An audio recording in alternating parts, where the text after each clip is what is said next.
Hey, what's up everybody? Baseball Stud 294 here, bringing you just a little bit more airsoft related content. Now, as I mentioned in a previous video, I wanted to give you guys a little bit of an external update as far as kind of what my combat machine has molded itself into as I've had it. So for those of you that left the comments and the private messages, I apologize it took me so long to get this video up, but here you go. So I'm going to go over everything very briefly, hopefully to keep this video short and sweet. So starting from the front, I have a JBU mock suppressor. Now you may be noticing it looks a little different than what you might have seen most people running with the Gemtex, the other JBU models, the Matrix, the JG tracer units, all of that good stuff, where basically the combat machine is a carbine length barrel. You guys might already know that. So the barrel goes to about the middle of this suppressor.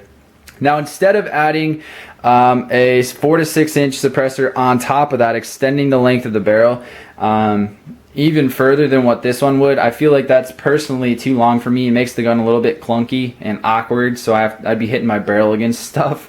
I decided to go with the JBU model because it, again, basically covers up half of the barrel and only extends it another 4 inches, which is kind of nice in my opinion. So basically, once you take the orange flash hider off, which as I mentioned in the review of this gun is a pain, but it can be done, you would put on this simple adapter here, so you won't be able to use a bayonet, but that's really no issue for me. I don't use them.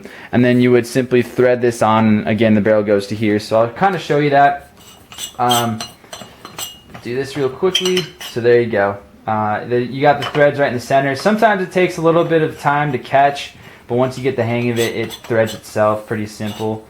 So the gun also, or excuse me, the mock suppressor does have unique trademarks to it. They're not painted on, they're actually engraved, but they're black, so that I kind of like that. But basically it says 3rd model MBS JBU Incorporated, M4 caliber 6mm series, and then it's got a unique serial number on it, so kind of a nice feature.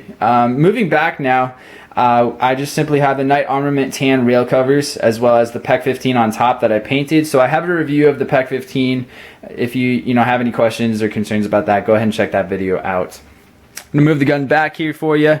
Starting on the top, I just have an ACOG. It's a red and green reticle. So I wanted to do that because it gives that optic a little bit more raised sight lines over the front post sight as opposed to my red dots. So sometimes it can get a little cluttered up front, especially with the PEC 15, and I didn't want to saw off the iron post sight like I originally planned on doing. So then also I have the MBIS rear sight there, and it's spring loaded like I'm sure we've all seen. So it just simply pops up, and it's actually the perfect height for my ACOG, so I can see right through. And I know that I have iron sights on top of the ACOG, but it's just for looks, I suppose.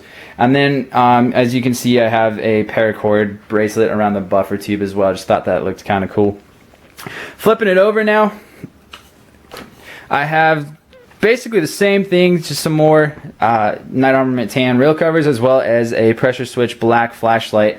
I'll show you this real quickly. It's got a red lens for night games. See if I can show you. There you go. And then you can simply pop that up, and then of course you'd have white. It's just a 50 lumen bulb, so nothing too crazy, nothing too bright. And then I have the pressure switch actually coming over the rail system, and then I have it pinned behind the rail covers as well as the upper rail. So sorry I keep switching positions on the camera here, but basically when I use this gun, I use it with a full stock.